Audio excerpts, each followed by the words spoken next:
less likely to take the bribes from the bankers to allow them to continue to steal your money.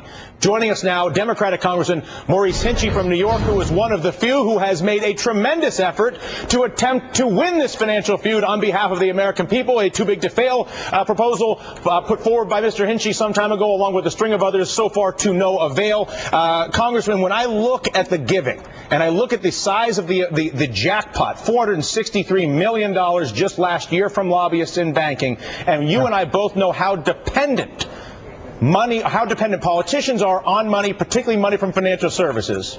And we both know that real financial reform would reflect modern technology and, as a result, reduce the profitability of banks, because, quite honestly, banking is not that hard of a thing to do in the simplest sense of the word, unless you overcomplicate it and figure out a way to steal. How does a politician actually do this in the face of those sorts of those scenarios? Well, Dylan, first of all, let me say what a pleasure it is listening to you. You've really got this issue, and you've got it very, very clear, and you express it very, very clearly. So what has to happen here is that the people in this Congress have got to be thinking about the same way that you are. We've got to be thinking and doing what is best for the people across this country, not for people who are manipulating the investment process. We saw how that brought about a huge collapse of this economy and brought forth dire circumstances for millions and millions of people. That's got to stop. Here's the problem, and you and I know it. If you actually to go forward with legitimate financial reform, transparency and capital requirements, investors risk their own money, bankers are custodians and are held to custodial standards as for their behavior. You can't gamble with other people's money, can't keep secrets, all the stuff we discussed. There are a lot of folks that are afraid if you do that, it will truly expose that the emperor has no clothing, and you've got a lot of people running banks that if you saw what was in them, you'd realize they're paying themselves a lot of money to run basically a state-funded bank where they privatize the gains and take the money from the Fed and the Treasury. Well, that happens in a lot of those very big banks, especially. But the fact of the matter is, I think that when you look at a lot of the commercial banks all across this country, for the most part, they're operated safely and securely, and they're operated, to some extent on their own best interest, of course, but also on the people who are investments in that bank and the people in the communities that they serve.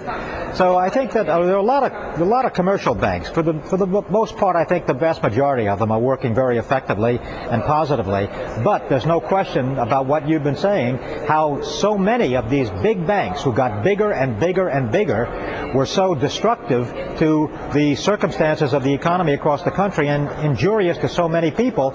Only they were interested in the huge amounts of money that they could make for themselves, and they were very successful at doing that. How do you find a way to convince others in your own party to take the bolder step of actually getting rid of the ability to keep secrets, of actually getting rid of the ability to gamble with other people's accounts, of actually getting rid of the conflict of interest between the ratings agencies and the regulators and those who they regulate?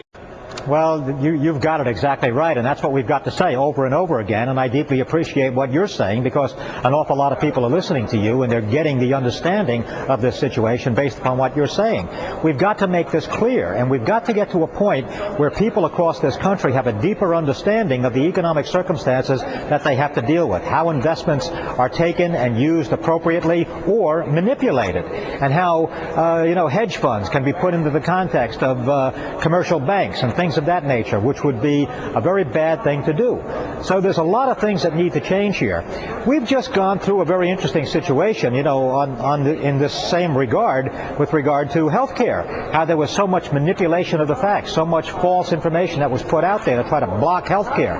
Well, the same thing is going to be done, I'm afraid, in the context of what we need to do to change these economic circumstances and get a solid, secure piece of legislation passed that is going to make this economic circumstances in this country effective and profitable, but also secure for the vast majority of people across this country. Yeah, I do really believe that when you simplify it by game show performance notwithstanding to, if you let banks keep secrets, that's going to be a problem. If you let them gamble with someone else's money, that's a problem. I mean, these are real simple things, no matter how complicated somebody tries to make it. Do you think that you'll be able to gain momentum in the House, both from Democrats and Republicans, who would be in favor of eliminating secrets, gambling with other people's money, and letting the cops work for the crooks? Well, I'm not too optimistic about the opposition party here because of the way that they have behaved and the way they continue to behave.